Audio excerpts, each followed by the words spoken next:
የሀገር ሉዓላዊነት አካል የሀገር ራሱ ሀገር ማለት የስቴት ማለት የሀገር አካል ነው እና የሀገር አካል የሆነ ሰው ኢትዮጵያን ላናገር ቢል መንግስትን ነው የሚያናግረው እንጂ እኔም መጥቶ አያናግረኝም። ወይም በየመንደሩ ሄዶ እያንዳንዳችንን አያናግርም።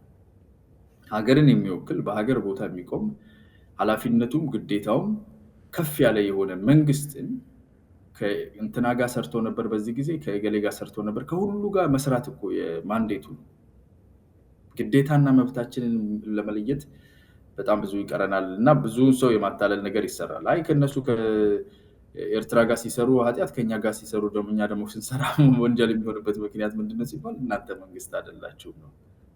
ትግል የሚያስፈልገው ምርጫ የሚያስፈልገው ዲሞክራታይዜሽን የሚያስፈልገው መንግስት መሆን ለዚህም እኮ ነው። ራቅ ተደርጎ የተሰቀለበት ምክንያት የሀገር ማንነት ውስጥ የተካተተበት ምክንያት ኃላፊነቱም ግዴታው ራይቱም ሬስፖንሲቢሊቲው ሰፊ ስለሆነ ነው እና እንጂ እኔና ማሞ ተነስተን የመንግስትን ስራ ማንዴት የምንወስድ ከሆነማ ምን አታገላቸው? ዝም ብሎ መንግስት አንሆንም ወይ ሁላችንም ግር ብለን ተነስተን። ስለዚህ ይሄንን መለየት ያስፈልጋል። መንግስት ከፈለገው አካል ጋር መስራት ማንዴት አለው።